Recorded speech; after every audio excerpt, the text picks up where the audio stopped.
안녕하세요. 고구려 박사입니다.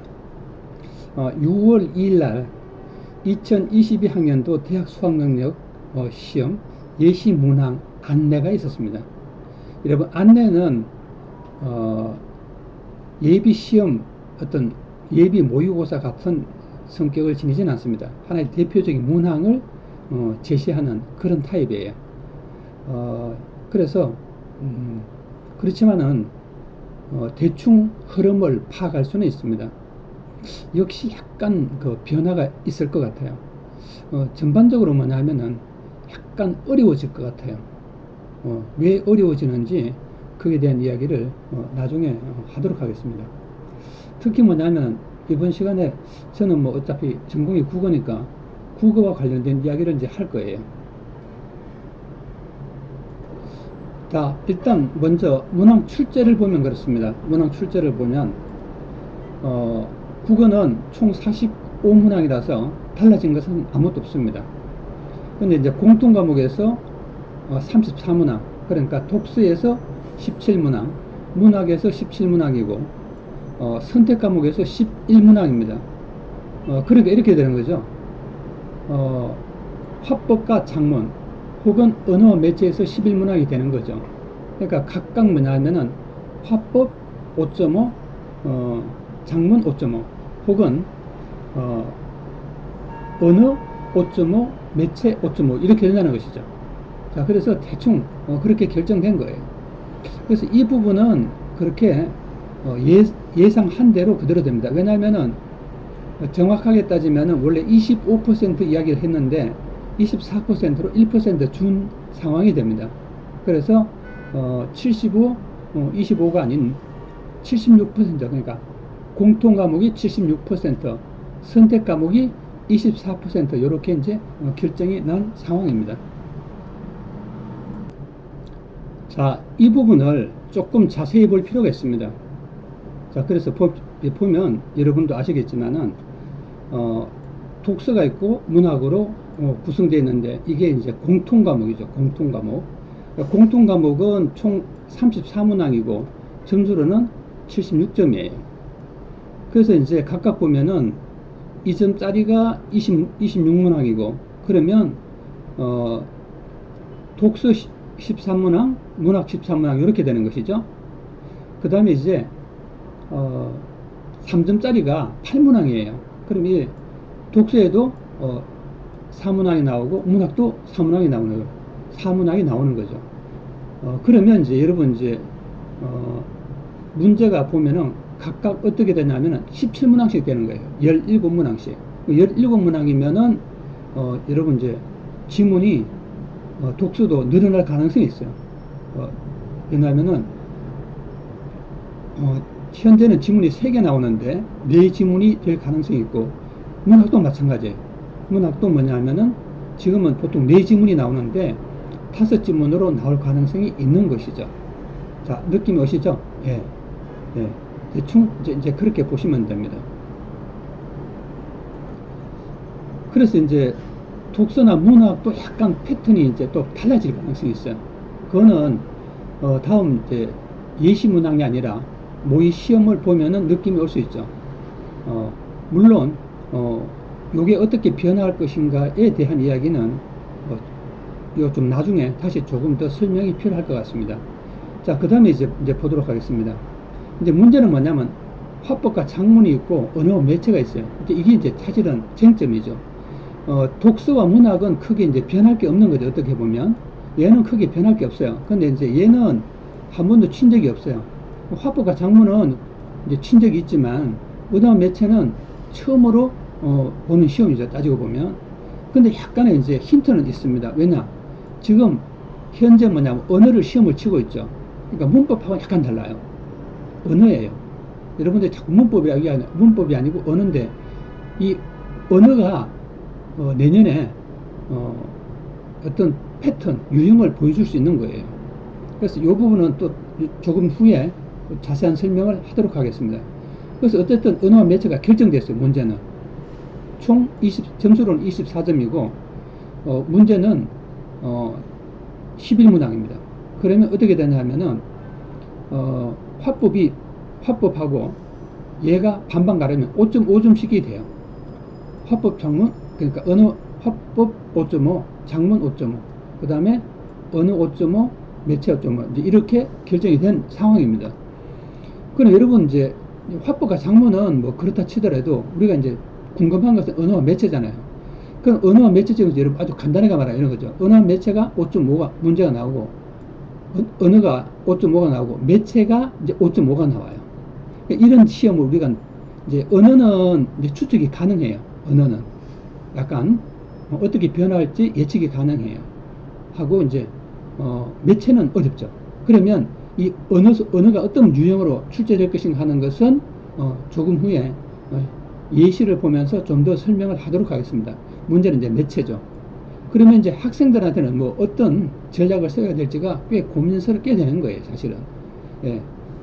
이건 뭐 제가 예상했던 대로 딱 이렇게 나왔어요, 사실은. 예. 정확하게 나왔습니다. 예.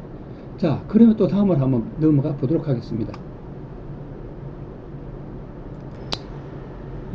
자, 이 부분이 평가원에서 발표한 국어에 대한 이야기입니다. 뭐 중요한 거는 뭐 이런 것은 아니고 이제 뭐가냐면 독서가 있고 문학이 있고 영역이 화법이 있고 장문이 있고 그다음에 언어가 있고 매체가 있습니다. 예. 이제 문제는 이거죠. 먼저 독서부터 시작해서 예시문항을 보도록 하겠습니다. 예시문항. 자, 예시문항이 뭐냐면 올해부터 이제 평가원에서 6월 평가원에서 내 문제가 스타일이 달라지고 있는데 약간 그 중에 대표적인 게 뭐냐면 복합지문이라는 거예요. 복합지문. 그러니까 전에는 이제 독서가 나오면은 이 가, 나 이렇게 나누는 경우가 드물어요. 지금부터 한 10년 전에는 지문이 2개 나온 적이 있는데 최근에는 한 10년간은 그 지문이 이렇게 같이 나온 적이 사례가 없어요. 근데 지금 요번에 그 예시를 보면 지문이 2개예요. 이 지문이 2개라는 것은 뭐냐면 기본적으로 뭐냐면 공통점과 차이점을 나누는 거예요. 공통점과 차이점을 나누는 거예요. 근데 문제는 뭐냐 하면은 지금 예시는 공통점을 이야기한 거예요. 예시를 보면. 예. 그래서 예시를 보면 뭐라고 했나 하면은 이렇게 하죠. 동일한 화제를 다룬 다양한 글의 관점 비교 분석하기 이렇게 말했어요. 그러니까 2가지죠. 비교를 해야 되고 분석을 해야 된다는 거예요. 이게 이제 2가지 특징을 갖고 있거든요. 근데 여기에 만약에 동일한 화제가 아니고 서로 다른 화제라면은 비교가 아닌 대조를 하게 되는 것이죠. 이해가 되시죠? 예. 근데 이런 것도 충분히 나올 수 있는 거죠. 비교 뿐만 아니라 대조 분석도 충분히 이제 가능한 상황이 되는 것입니다. 그 다음에 이제 우리는 이제 문제를 약간 이제 보고 뭐를 볼 수 있냐면은 문제를 한번 보겠습니다. 문제가 보면은 약간 이제 특성이 있죠. 자 보세요. 특성이 있습니다. 이 전체 글에 뭐냐 하면은 독해 구조를 보여주는 거예요. 독해 구조. 그래서 이제 어떻게 글을 읽느냐 질문을 하는 거죠. 좋은 곡을 작곡하기 위해 어떤 노력이 필요할까? 그렇죠? 그러니까 독서 활동 과정이라고 이야기를 하는 거예요. 그러니까 여기서 이제 학생이 재구성한 거죠. 그럼 재구성했다는 것은 독해를 했다는 뜻이에요. 그러니까 이 관점에서 읽으라는 거예요. 질문한다는 것은 뭐 좋은 곡을 작곡하기 위한 어떤 노력, 그건 뭐야? 하나의 방법을 이야기하는 것이죠. 방법에 대해서 묻는 거죠. 그죠? 예. 그 다음에 이제 탐색하기. 그 다음 단계죠. 음악에 대한 이해를 돕는 글찾기. 음악에 대한 이해를 돕는 글찾기, 자료 수집에 해당되는 거죠. 글을 쓰기 위한 자료 수집에 해당되는 거예요. 이것을 바탕으로 어떻게 되냐? 예. 이걸 바탕으로 가나를 읽고, 그쵸? 가나를 읽고 주제, 관점, 내용 등을 비교 종합하는 거죠. 그러니까 가와 나와의 관계, 비교 대조라는 거죠. 주제, 관점 등을 비교하는 거예요. 그 다음 종합한다는 것은 이제 분석하는 거죠. 어떻게 보면. 물론 여기에서 분석하는 거하고 종합하고 하는 것은 뜻이 달라요. 근데 여기에서는 지문에서 말한 설명하고 이 보기가 맞지 않죠. 앞에서는 뭐야? 동일한 화제를 사용한 것을 비교하고 분석하기 이렇게 나와 있잖아요. 그러면 그 사람 여기서 종합하기는 분석과는 좀 다른 개념이죠. 전혀 다른 개념인데 이렇게 이야기하고 있어요. 자, 그 다음에 분석 내용을 바탕으로, 이게 이제 분석이란 말이 나왔네요. 질문에 대한 답을 제국상에 글을 쓰기, 이런 과정을 이야기했어요. 이 과정하고 또 뭐냐 하면 이 포기하고 선지 1, 2, 3, 4죠. 이거하고 맞는지 다시 또 비교와 대조를 하는 그런 문제를 다루고 있는 것입니다. 자, 이제 또 이제 한번 뒤에 문제를 한번 보도록 하겠습니다. 자, 여러분들이 사실 이제 이런 패턴을 보면 여러분들이 학생들이 할 수 있는 건 별로 없어요. 학생들이 할 수 있는 건 뭐냐면 이런 부분을 잘 가르치는 사람을 찾아가는 거죠. 그렇죠? 여러분이 할 수 있는 게 아니죠. 여러분은 이런 거 못합니다. 근데 또 이런 이야기도 있습니다. 과학기술 지문에 대한 이야기입니다. 과학기술. 이 말은 그 다음에도 과학기술 분야를 따로 내겠네? 라는 이야기를 하고 있는 거죠. 지금 여러분 지문이 비문학 그냥 독서죠. 독서 지문이 몇 가지가 나오냐면 크게 3개가 나오는데 그 중에 하나가 과학기술 파트입니다. 그러니까 과학기술은 기본적으로 뭐냐? 원리를 이해해야 돼요. 그 다음에 원리를 비판하는 거죠. 이 2단계를 갖는 거예요. 첫 번째는 원리를 이해하고 그 다음에 비판하는 거죠. 자, 그래서 이런 원리를 사실 뭐 학생들이 있잖아요. 어떤 글을 읽고 그 원리를 이해한 다음에 이를 비판한다는 것은 굉장히 어려운 이야기입니다. 자, 이런 부분은 아마 이제까지 문제가 나온 적이 거의 없는 것 같아요. 이런 비판하는 문제는 현재 수능으로서는 거의 없어요. 그래서 내년부터는 문제 유형이 확실히 바뀐다는 것을 암시하는 것 같아요. 자, 그 다음 볼까요? 자, 이제 문학입니다. 문학. 자, 문학인데 여러분 문학은 크게 이제 바뀐 게 없어요. 사실 보면 여기에 보면 이렇게 나와있어요. 칼레의 특성을 고려하여 감상하기도 말했는데, 칼레라는 것은 다시 말하면 문학을 말하는 것이죠. 그러니까 특별하게 그런 것들, 이제 실제로 문제는 뭐냐면 문제를 보면 알 수 있어요. 자, 그 문제를 한번 볼까요? 포기를 바탕으로, 그러니까 포기라는 것은 포기의 관점에서 이런 뜻이에요. 위에 시가 2개 나왔잖아요. 가시와 나시. 그걸 이해한 내용으로 말했어요. 그럼 이게 뭐예요? 갈래죠.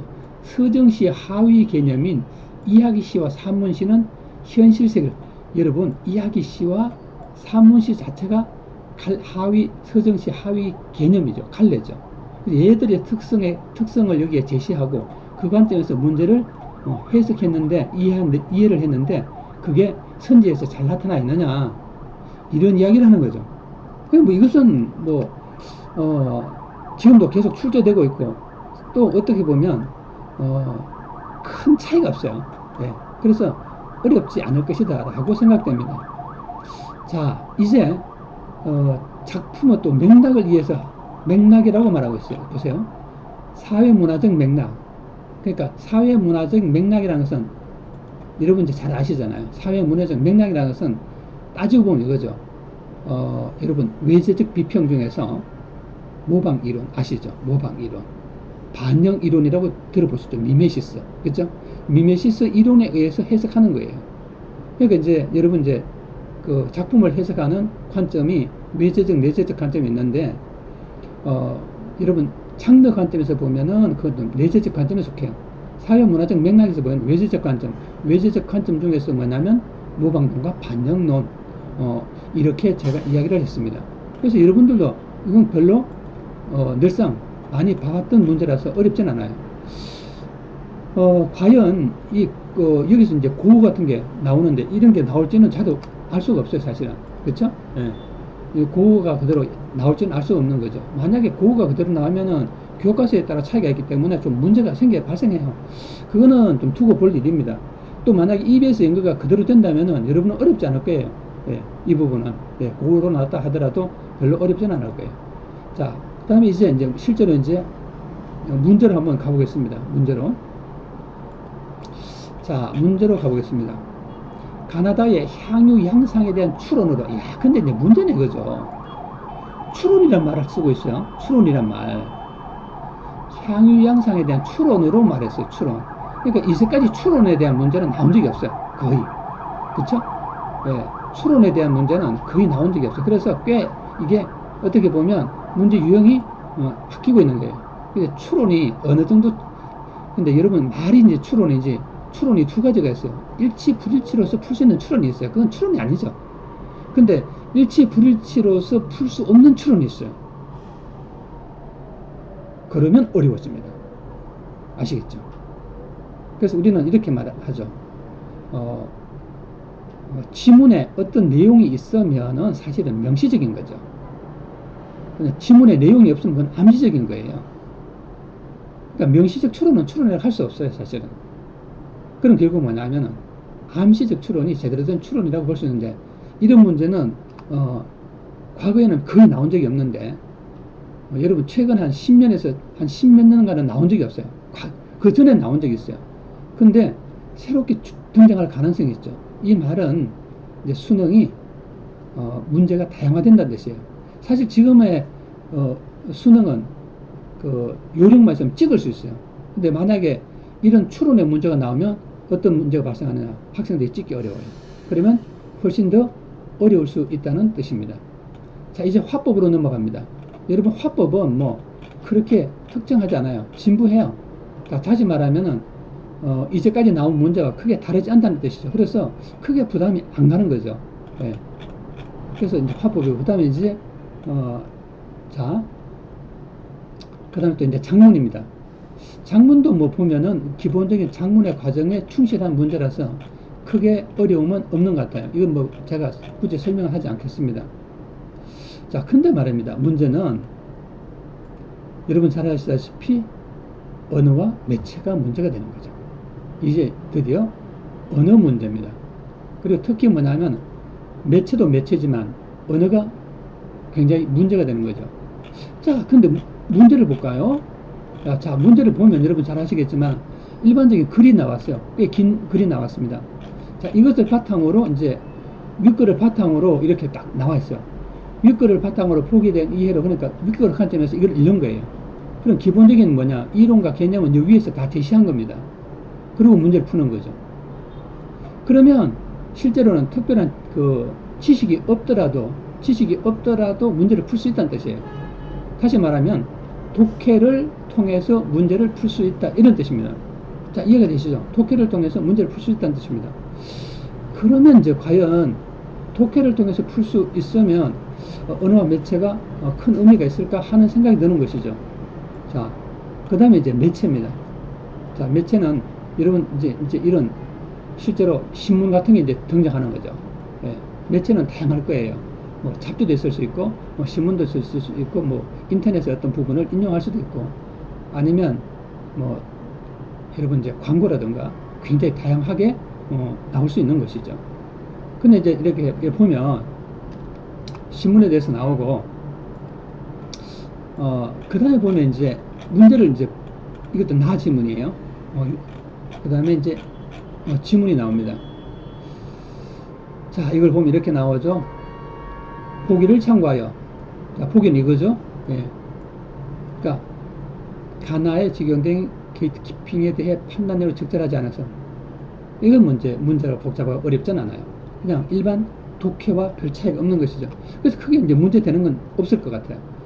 근데 문제는 뭐냐면 언어와 매체 중에서 언어가 문제가 얼마나 많이 나왔는지를 알 수가 없어요.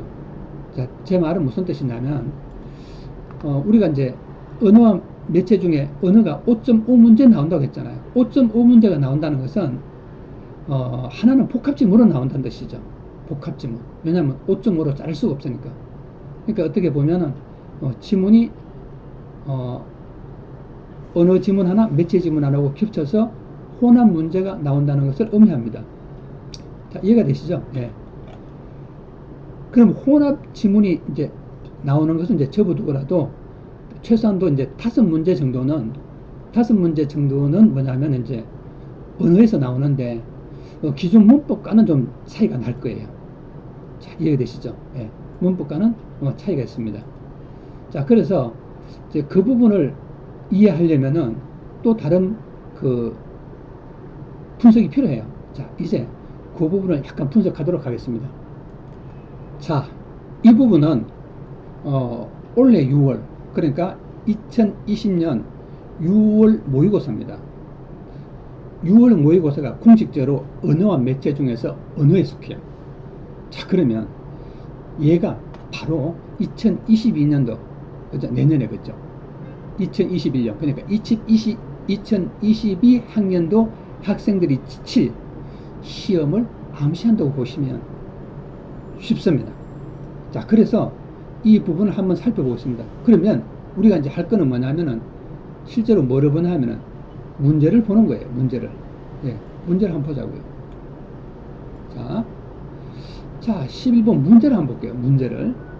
자, 그러면 여러분 문제 보면은 좀 전에 지문이 나왔잖아요. 이 지문을 통해서 해석하는 거예요.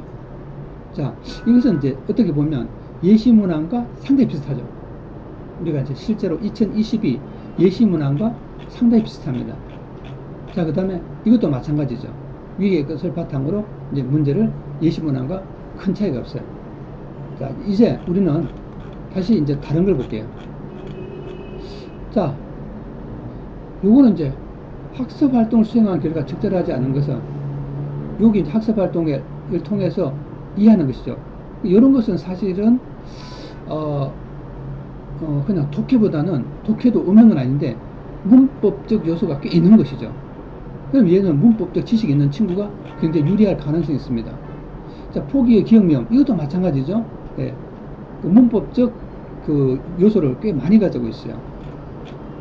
그 다음에 이것도 어떠나요? 이건 좀 다르죠. 이거는 이제 언어 중에서 문법이 아니라 다시 말하면 뭐 생활 용어죠.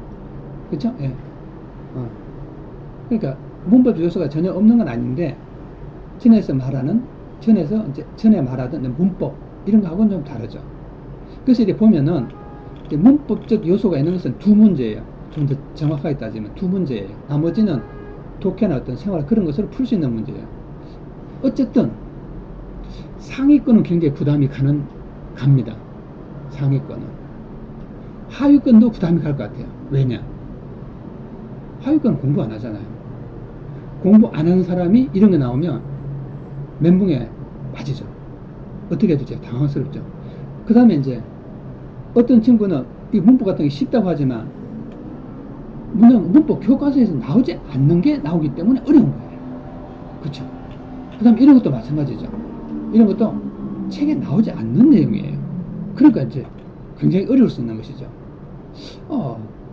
이렇게 된다면 여러분 어떠신가요? 저 같으면 언어와 매체 선택하지 않겠습니다. 물론 사람에 따라 취향은 분명히 다릅니다.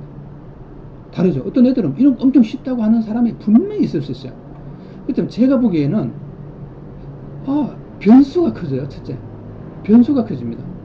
변수가 커지면 어떤 일이 벌어지나요? 상위권은 굉장히 위험해질 수 있는 거예요.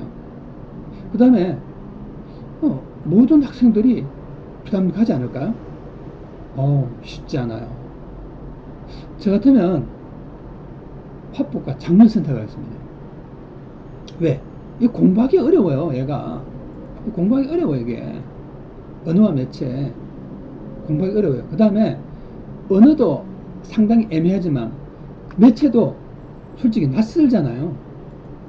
매체도 낯설잖아요. 그러니까 당연하게 어렵죠. 자, 이제 한번 정리를 해보겠습니다.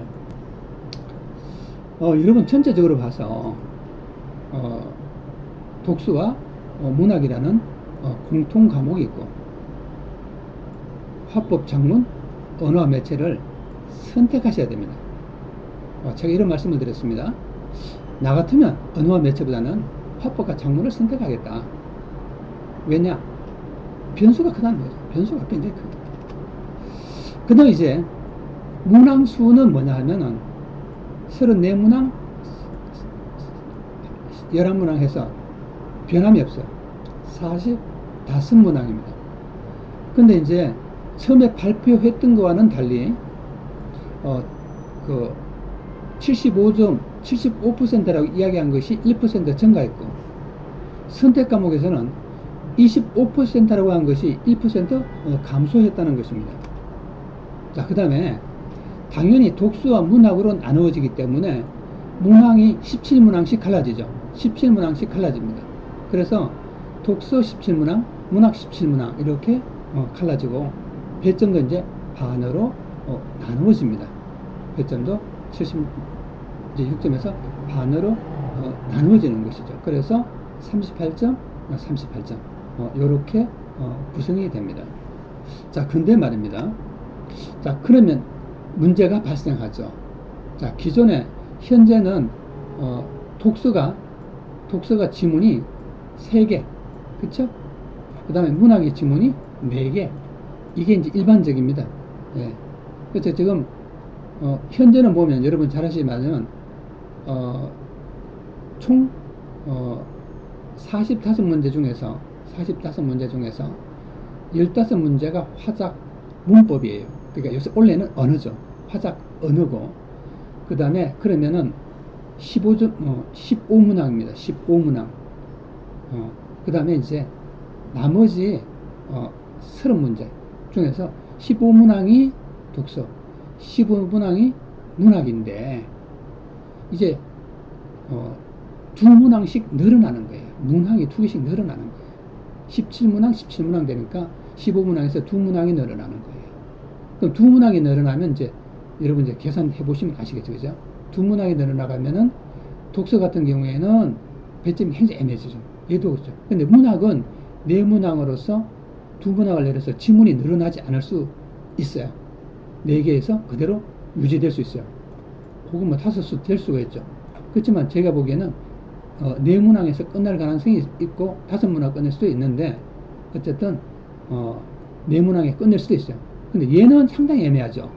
얘는 플러스 한 문항이 될 가능성이 꽤 높아집니다. 왜냐하면 지금 4문항 지문이 총 3개인데 하나, 둘, 셋, 지문이 3개인데 지금 현재는 한 문항에 4문제, 또 하나는 5문제, 그 다음에는 6문제가 나오는데, 만약에 2문항이 추가되면은 여기에 하나 되든가 또 여기에 하나 되면은 여기가 5가 되고 여기에 6이 될 수도 있어요. 이거 불가능한 건 아니에요. 이렇게 갈 수도 있어요. 5문항, 6문항 이럴 수 있어요. 충분히 그럴 수 있습니다. 예, 그럴 수도 있고요. 그러면 당연히 뭐예요? 이 지문이 길어지겠죠. 지금보다 길어집니다. 아니면 지문이 하나 선택되어서 지문이 하나 넣어서 총 4지문이 되는 거죠. 4지문이 되고 얘가 5가 되고, 그렇죠? 얘가 5가 되고 얘가 3이 되거나, 아니면 얘가 4가 되고 여기가 4가 되거나, 그러면 4, 4, 5, 4 뭐 이런 식으로 되는가, 뭐 그럴 가능성도 충분히 있는 거죠. 불가능한 건 아니에요. 자, 여러 가지 변수가 있습니다. 이런 식으로 아마 변할 것 같습니다.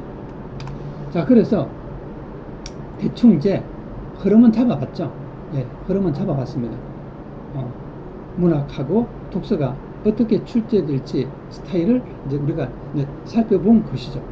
자, 그렇다면 또 이제 마지막으로 화법 장문 정리해 보겠습니다. 자, 화법은 뭐 뻔한 거니까 크게 사실 이야기할 게 없어요. 자, 화법하고 얘가 둘 다 여러분 5.5예요. 화법 5.5, 장문 5.5니까 뭐 이거는 뭐 여기서 공통적으로 나오는 게 분명히 있고, 그렇죠? 있고 여기에 이제 나누어지겠죠. 예, 여기에 5, 그 다음에 한 문제는 공통, 뭐 이런 식으로 나눠질 거예요. 예, 그래서 화법은 약간 이제 우리가 따지고 보면 한 문항 늘어나는 거잖아요. 한 문항, 그렇죠? 전에 이제 화법 장문에서 10문항인데 한 문항 늘어나기 때문에 큰 변수가 별로 없어요. 근데 이건 다르죠. 자, 언어가 어떻게 됩니까? 언어가 여러 영역이 있는데 그 중에 하나가 문법이에요. 그렇죠? 요 부분이 문법이에요. 그러니까 여러분들은 보통 언어 하면 문법이라는 생각을 갖고 있는데, 지금 이 부분에 대한 이야기는 별로 논의가 된 적이 없어요. 예. 됐죠? 예, 이쪽이 문법이에요. 그 다음 또 뭐가 있냐면 매체가 있는 거죠. 매체가 이렇게 있어요. 매체가 이렇게 있는 거죠. 근데 지금은 다 뭐냐 하면 이 부분을 가지고, 문법 부분을 가지고 언어라고 이제 사실은 생각을 하는 것이죠. 자, 그렇다 보면은 이제 이 부분하고 이 부분이 이제 학생들한테 꽤 변수가 되죠. 그렇죠? 그 다음에 이게 꽤 변수가 되고, 예, 낯선 거죠. 꽤 낯섭니다. 그러면 기존의 문법은 제가 보기에는 한 문항, 많으면 두 문항이 기존 문제의 스타일이에요. 그 나머지는 어때요? 스타일이 바뀌는 거죠. 그죠? 네. 그래서 여러분들이 생각하는 언어와 매체는 예를 들어서 한 문제 아니면 두 문제 정도는 옛날 문제하고 비슷하다고 생각하시면 되고, 나머지는 변했다, 달라진다, 이렇게 생각하시면 이해가 쉬울 것입니다. 자, 이제 여러분이 이제 제가 한 이야기를 기반으로 해서 한번 어떻게 할까 한번 전략을 짜보는 것도 괜찮다는 생각이 듭니다. 이제 2022년도 겨울 방학 때부터는 아마 여러분 서서히 사실 준비하는 게 좋죠. 왜냐하면 1월달 정도가 되면 수능 특강 책이 나옵니다. 거기에서 어떤 모습이 좀 더 구체적으로 드러나긴 하겠지만 여러분의 취향을 잘 생각하셔서 판단하시기 바랍니다. 화법과 작문을 선택할 것인가, 언어와 매체를 선택할 것인가. 자, 문제죠? 네, 알겠습니다. 감사합니다.